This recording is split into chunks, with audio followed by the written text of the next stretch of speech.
Have you ever wondered what happens when someone flies straight into a storm alone, with no one by their side, and survives? That was the question Ava Bennett had asked herself hundreds of times.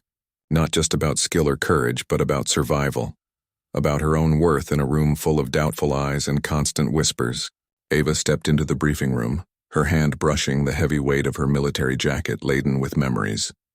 34 years old, American-born, Apache certified, yet in the eyes of her colleagues she was still bad luck, someone nobody wanted on a critical mission.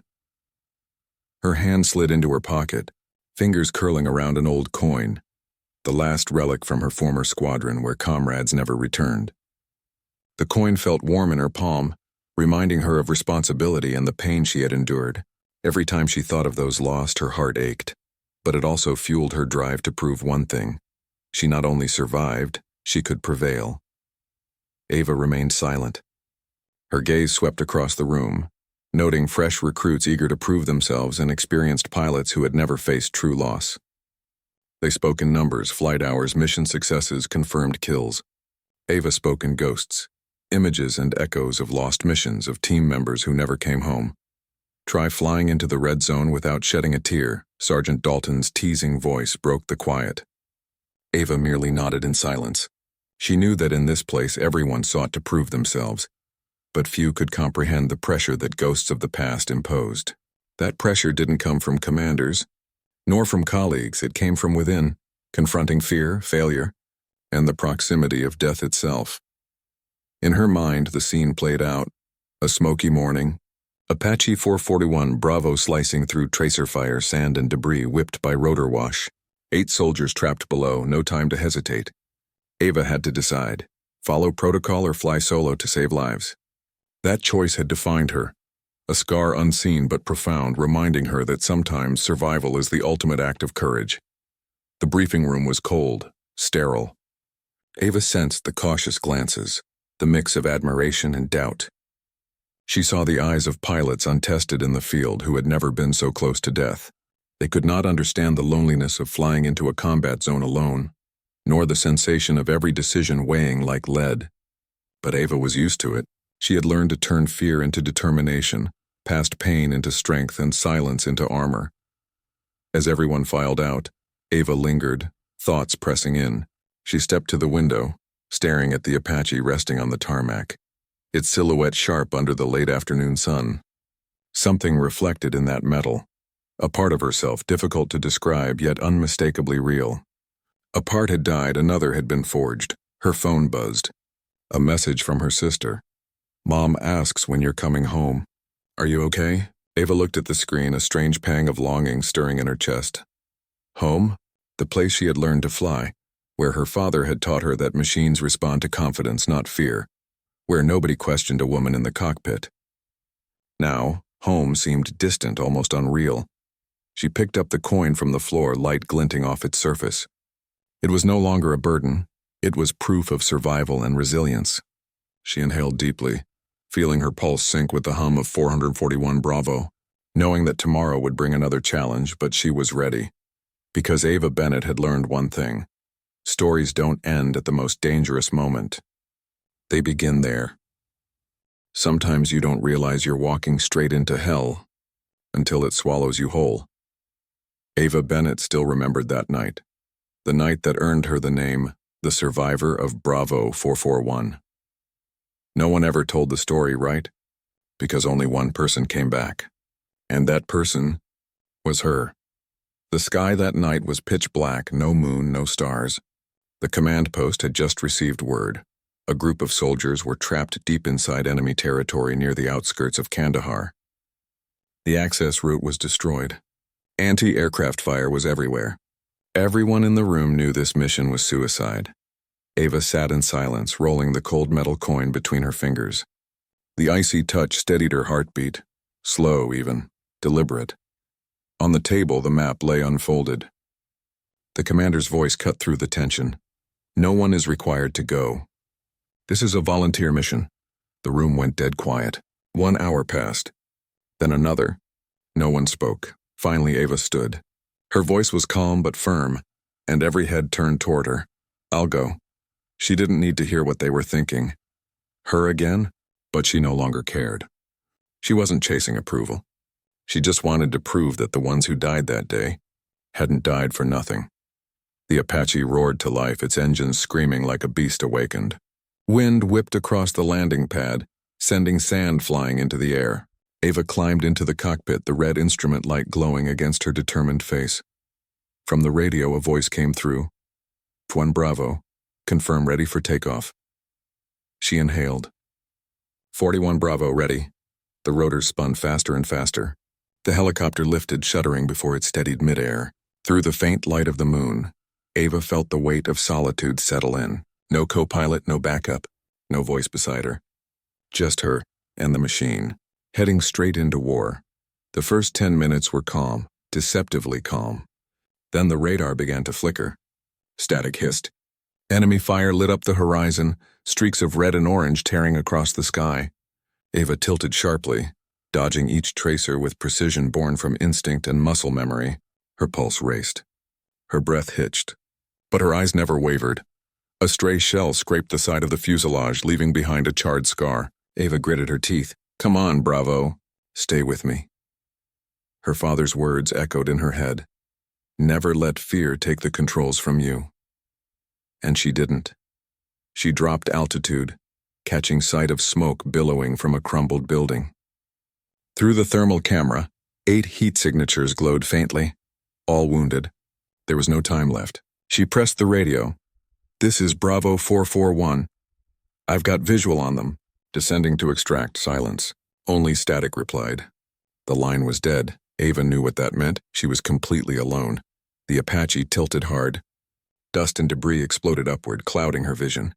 She fought the stick, muscles tensed, every nerve screaming. Her heartbeat pounded in her ears, blending with the engine's relentless roar. Bravo 441. Warning. Enemy closing in from the north. The base finally broke through the static. Ava had seconds to decide: retreat or drop lower to shield the soldiers. She chose the second. Flare lights burst across the night sky.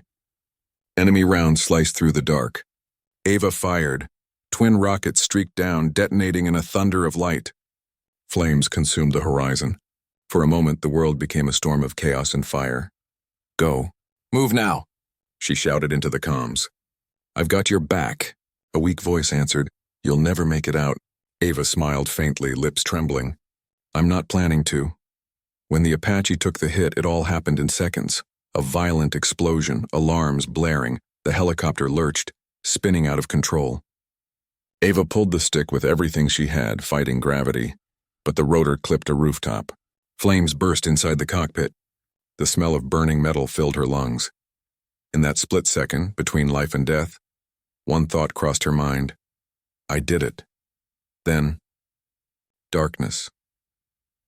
When she opened her eyes, everything was quiet. Smoke. Wreckage. Silence. The Apache was a heap of twisted steel, still burning. But in the distance, she saw them. 8 soldiers being lifted into medevac trucks. They were alive. Ava dropped to her knees. The sand beneath her was hot and wet with blood and tears. She had survived. But a part of her, the fearless part, had died that night. Night fell over the base like a curtain of smoke. The air carried that uneasy stillness, too quiet, too heavy, as if the world itself was holding its breath.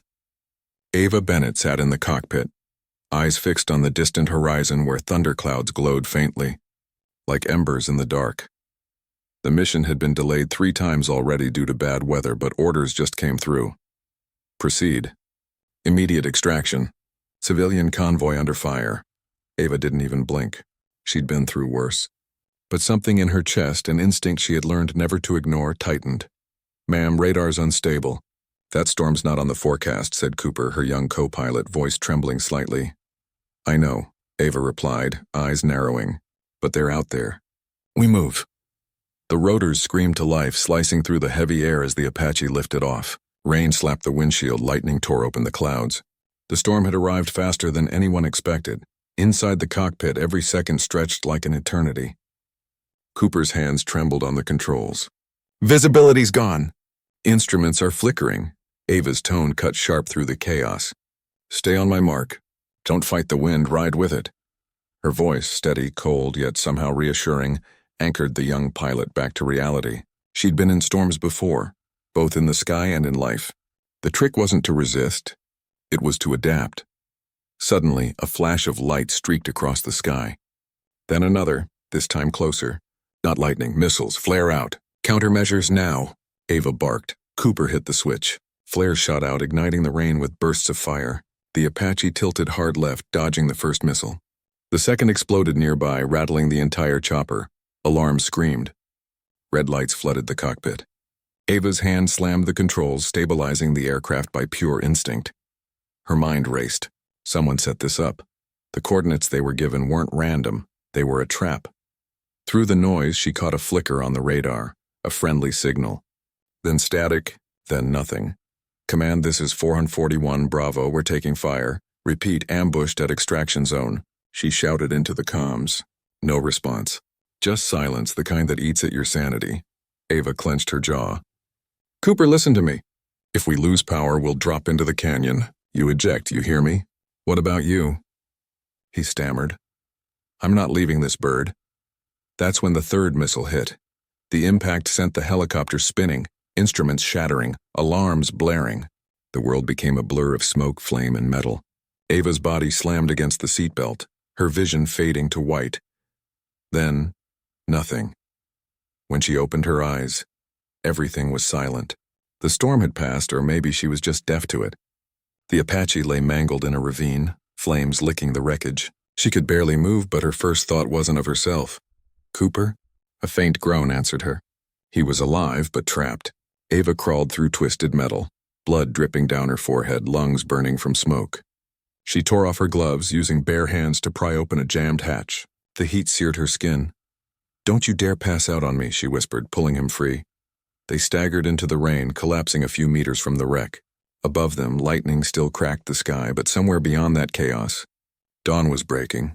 For the first time in years, Ava felt something she hadn't in a long time. Fear, not of death, but of losing someone again. She pressed a trembling hand to her comm unit, whispering, This is 441 Bravo. We're alive. Static. Then a faint voice answered through the storm. Copy that. Ava, hold on. We're coming for you. Her head dropped back against the muddy ground, eyes closing. Rain washed the blood from her face, mingling with tears she didn't even realize she'd shed. Because for all her strength, all her defiance, Ava Bennett was still human. And tonight humanity had nearly broken her. But as the rescue lights flickered through the mist, she smiled weakly. She'd made it through another storm, and deep inside she knew this wasn't the end. It was the beginning of something darker, and far more dangerous. The sound of rescue helicopters faded into the distance, leaving behind a silence so heavy it almost hummed. The sky hung gray, thick like cold ash. Ava Bennett leaned against a burnt piece of wreckage, her breathing shallow. The pain in her shoulder throbbed with every heartbeat, but what hurt more wasn't physical. It was trust. Cooper had been evacuated first. Medics rushed to keep him conscious while Ava watched quietly, unnoticed, her eyes still storming even after the rain had stopped. Bennett. The familiar, stern voice came from behind. Colonel Harris, her commanding officer, a man she once respected, stepped forward. You disobeyed direct orders, he said flatly. You were not authorized to leave your standby position. Ava didn't answer right away. She simply lifted her gaze, weary but unflinching. If I hadn't gone, they'd be dead. And you nearly died with them, Harris shot back. Do you have any idea what that cost the military? An Apache, ammunition, systems, equipment. And what about people? Ava interrupted, her voice quiet but sharp as glass. You count machines and losses in millions, but tell me, sir, can you put a price on a human life? The room froze. Harris stared at her, silent for a moment. Then he sighed, tone softening slightly. You don't understand, Ava. The Army runs on discipline.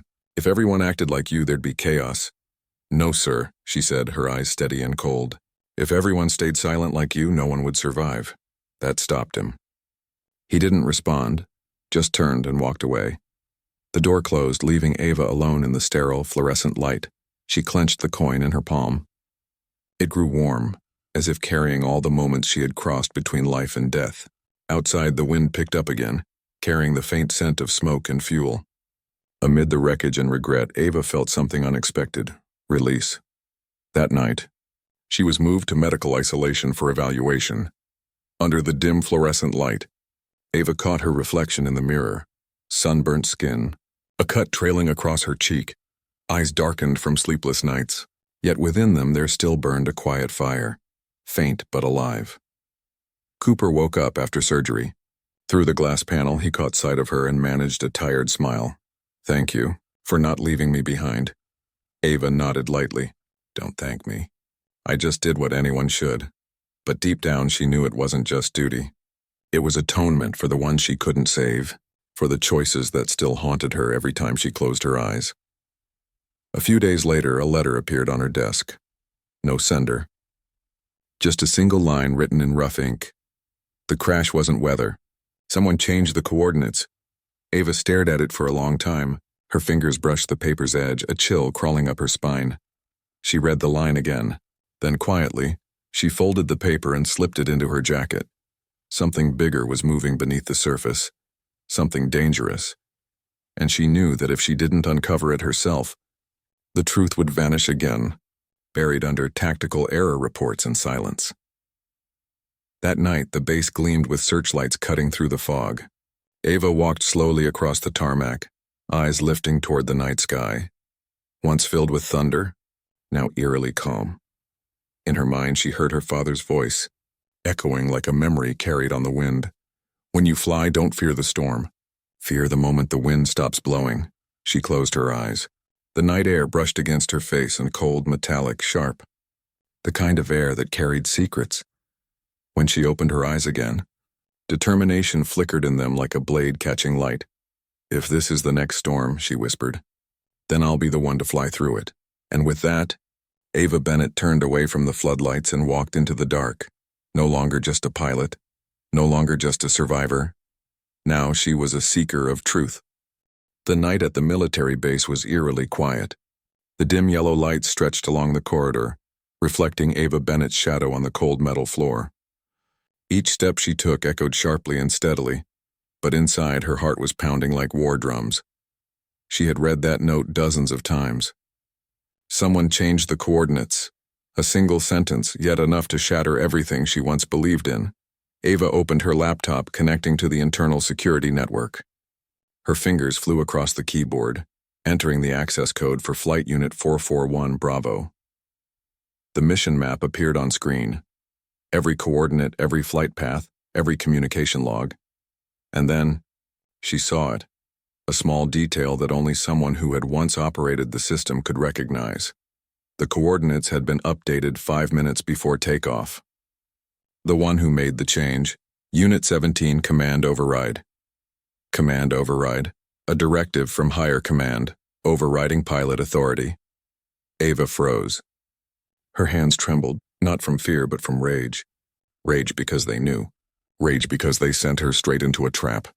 The door behind her creaked open. A shadow stepped inside. "Bennett, you shouldn't be here this late." It was Mason, the technical officer who had inspected the flight data. The light hit his face, half illuminated, half lost in shadow. "You know what happened that day," Ava said, her voice low and cold. "I saw the override order." "Who gave that command?" Mason was silent for a few seconds, then sighed. "You don't understand, Ava. Some things shouldn't be uncovered. If you do, it won't just be you who pays the price." "What are you hiding, Mason?" "I'm trying to protect you." His eyes met hers. "You survived, didn't you? Let that be enough." Ava took a step closer, her eyes blazing under the dim light. "I've lost too much to stop now. If someone thinks they can bury the truth with that helicopter, I'll dig it out myself." The air in the room thickened. Mason looked at her, a mix of fear and respect in his eyes. Finally, he reached into his pocket and handed her a small hard drive. "Take it, but don't tell anyone you got it from me." Ava nodded. "Thank you." When Mason left, she plugged in the drive. Inside were dozens of communication logs between command and the control tower. Among them was one encrypted file. Ava restored it. A distorted voice emerged through static. "Redirect them to Zone 17, don't let them notice.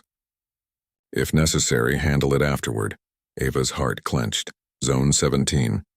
That was exactly where she crashed. And handle it afterward could only mean one thing.